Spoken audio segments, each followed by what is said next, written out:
दोस्तों नमस्कार, स्वागत है आप सभी का डेली न्यूज बिहार के बिहार बुलेटिन में। बात करेंगे आज की बिहार की 10 बड़ी और मुख्य खबरों की, लेकिन उससे पहले यदि आप चैनल पर नए, चैनल को सब्सक्राइब कर लें, बेल आइकन को जरूर दबा दें। चलिए बात करते हैं पहली खबर की। जनसुराज पार्टी के सूत्रधार प्रशांत किशोर ने करहगर या राघोपुर विधानसभा क्षेत्र से चुनाव लड़ने का संकेत दिया है। एक न्यूज पोर्टल से बातचीत में पीके ने कहा कि चुनाव दो ही जगह से लड़ना चाहिए, पहला जन्मभूमि और दूसरा कर्मभूमि से। पीके ने आगे कहा कि जन्मभूमि के हिसाब से मुझे रोहतास जिले में करहगर से चुनाव लड़ना चाहिए और कर्मभूमि के हिसाब से वैशाली जिला में राघोपुर से। बाकी जगह से चुनाव लड़ने का कोई मतलब नहीं है। इसी के साथ उन्होंने कहा कि अगर चुनाव लड़ेंगे तो तेजस्वी के विरुद्ध, अन्यथा दूसरी जगह से लड़ने का कोई औचित्य नहीं है। मुख्यमंत्री नीतीश कुमार के विरुद्ध चुनाव लड़ने की संभावना पर पीके ने कहा कि वे तो बैकडोर पॉलिटिक्स करते हैं। अगर वे चुनाव लड़ते तो उनके विरुद्ध उसी सीट से दांव आजमाता। पूर्णिया में आरटीओ कार्यालय के एमवीआई राम जन्म को अवैध वसूली की शिकायतों के बाद निलंबित कर दिया गया है। प्रमंडलीय आयुक्त राजेश कुमार ने उन्हें परिवहन विभाग में वापस भेज दिया है। परिवहन विभाग ने एमवीआई के खिलाफ आरोप पत्र भी गठित किया है। उन पर पटना के वाहन और परिवहन विभाग के जवान के साथ मिलकर अवैध वसूली करने का आरोप है। आरटीओ कार्यालय में पदस्थापित एमवीआई के खिलाफ वाहनों से अवैध वसूली के संबंध में लगातार मिल रही शिकायतों के बाद उन्हें विभाग को वापस लौटा दिया गया है। उनके स्थान पर परिवहन विभाग से किसी स्वच्छ छवि के एमवीआई को पदस्थापित करने का अनुरोध किया गया है। सीबीएसई बोर्ड ने परीक्षाओं में दिव्यांग छात्रों के लिए ऑनलाइन पोर्टल द्वारा सुविधाएं प्रदान करने की घोषणा की है। स्कूलों को 9 से 22 सितंबर 2025 तक छात्रों की जानकारी परीक्षा संगम पोर्टल पर दर्ज कराने का निर्देश दिया गया है। इसका उद्देश्य दिव्यांग छात्रों को परीक्षा में अतिरिक्त समय और अन्य आवश्यक सुविधाएं सुनिश्चित करना है, ताकि उन्हें परीक्षा के दौरान किसी भी प्रकार की असुविधा न हो। सीबीएसई ने सभी संबद्ध स्कूलों को निर्देश जारी करते हुए कहा कि वे अपने यहाँ के दिव्यांग छात्रों की जानकारी परीक्षा संगम पोर्टल पर दर्ज करें। इससे छात्रों को परीक्षा में मिलने वाली सुविधाएं जैसे अतिरिक्त समय, अलग कमरे की व्यवस्था आदि पहले से सुनिश्चित की जा सकेगी। समस्तीपुर में त्योहारी सीजन को देखते हुए रेलवे ने यात्रियों के लिए विशेष ट्रेनों का परिचालन अवधि बढ़ा दी है। लोकमान्य तिलक टर्मिनल के लिए चलने वाली ट्रेनों को अब पूजा स्पेशल के तौर पर चलाया जाएगा। नई दिल्ली से हसनपुर रोड के लिए भी एक पूजा स्पेशल ट्रेन शुरू की जाएगी, जो 1 अक्टूबर 2025 से 30 नवंबर 2025 तक चलेगी। इससे यात्रियों को काफी सुविधा मिलेगी। रेलवे के इस निर्णय से त्योहारों के दौरान मुंबई जाने और आने वाले यात्रियों को भारी सहूलियत मिलेगी। खासकर रक्सौल, सहरसा, मुजफ्फरपुर, हाजीपुर, पाटलिपुत्र, प्रयागराज, छिपकी, जबलपुर और भुसावल मार्ग से यात्रा करने वालों को अतिरिक्त सीट उपलब्ध होंगी। वोटर अधिकार यात्रा के दौरान राहुल गांधी और तेजस्वी यादव के मंच से प्रधानमंत्री नरेंद्र मोदी की मां को गाली दिए जाने के मुद्दे पर एनडीए ने बिहार बंद बुलाया है। इसे लेकर अब बिहार विधानसभा में विपक्ष के नेता तेजस्वी यादव का भी बयान सामने आया है। प्रधानमंत्री नरेंद्र मोदी ने इसे अपनी मां नहीं, देश की हर मां का अपमान बताया है। वहीं भारतीय जनता पार्टी की महिला नेताओं ने भी कांग्रेस और राष्ट्रीय जनता दल के खिलाफ मोर्चा खोल रखा है। राष्ट्रीय जनतांत्रिक गठबंधन एनडीए ने इसके विरोध में 4 सितंबर को बिहार बंद का आह्वान किया है। वहीं इसे लेकर तेजस्वी यादव ने प्रधानमंत्री नरेंद्र मोदी के बयान पर प्रतिक्रिया व्यक्त करते हुए कहा कि किसी की मां को गाली नहीं दी जानी चाहिए, यह हमारी संस्कृति नहीं है। लेकिन उन्होंने कहा कि हम इसके पक्ष में नहीं है। लेकिन पीएम मोदी ने सोनिया गांधी को लेकर जो बोला, नीतीश कुमार के डीएनए पर जो सवाल उठाए गए, तेजस्वी यादव ने कहा कि बीजेपी के विधायकों ने विधानसभा में मेरी मां और बहनों को गाली दी है। बीजेपी प्रवक्ता बार बार लाइव कैमरे पर महिलाओं को अपमान करते रहे, इसका क्या?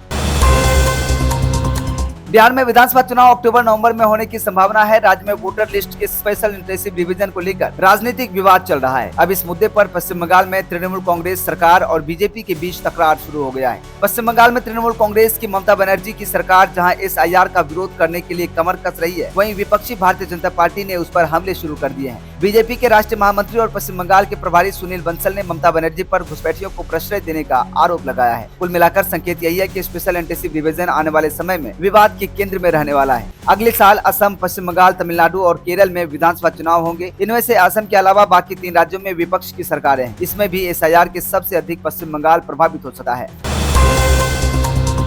गया और नई दिल्ली के बीच अमृत भारत ट्रेन जल्द ही शुरू होंगी। सांसद डॉक्टर भीम सिंह के अनुरोध पर रेल मंत्री अश्विनी वैष्णव ने स्वीकृति दी। ट्रेन संख्या 13,697, 13,698 को मंजूरी मिली है। सांसद ने दानापुर उधना एक्सप्रेस को दैनिक करने और गया सूरत के लिए भी ट्रेन की मांग की है। परिचालन तिथि की घोषणा जल्द होने की उम्मीद है। डॉक्टर भीम सिंह इसके लिए रेल मंत्री अश्विनी वैष्णव के प्रति आभार व्यक्त किया है। सांसद ने आशा व्यक्त की है कि नई ट्रेन परिचालन तिथि की भी शीघ्र घोषणा की जाएगी। साथ ही आधुनिक सुविधा युक्त अमृत भारत ट्रेन के परिचालन से लोगों को दिवाली छठ पर गाँव आने में सुविधा होगी।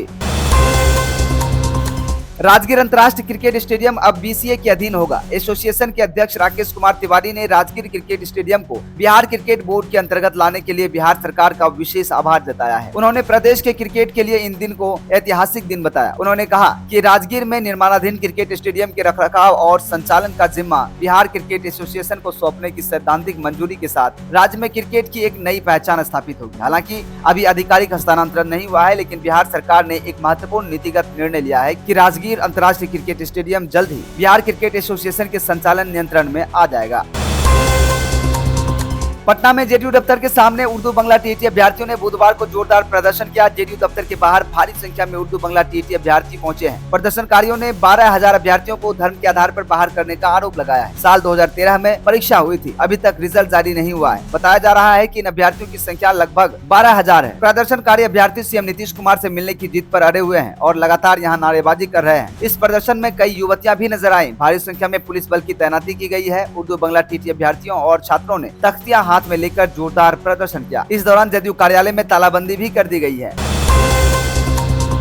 तो दोस्तों चलिए रुक करते अगली और अंतिम खबर की ओर बता दें। कल यानी 3 सितंबर को बिहार के कई हिस्सों में आसमान में बादल छाए रहे। समस्तीपुर और आसपास के जिलों में मौसम विभाग ने बिजली और गरज चमक के साथ बारिश का ऑरेंज अलर्ट भी जारी किया है। वहीं अधिकतम तापमान 34 से 36 डिग्री सेल्सियस और न्यूनतम तापमान 26 से 28 डिग्री सेल्सियस के बीच दर्ज किया गया है। अब बात करेंगे आज यानी 4 सितम्बर की, तो मौसम विभाग के अनुसार राज्य के दक्षिणी जिलों में गरज चमक के साथ हल्की से मध्यम बारिश की संभावना बनी रहेगी। उत्तर और मध्य बिहार में भी बादल छाए रहेंगे और कहीं कहीं हल्की बौछार हो सकती है। तापमान लगभग वही रहेगा। अधिकतम तापमान 34 डिग्री सेल्सियस से 36 डिग्री सेल्सियस और न्यूनतम तापमान 26 से 28 डिग्री सेल्सियस। कुल मिलाकर मानसून सक्रिय है, लेकिन भारी बरसात के आसार नहीं है। लोगों को आंधी, बिजली और गरज चमक से सावधान रहने की सलाह दी गई। यही था बिहार का ताजा मौसम अपडेट।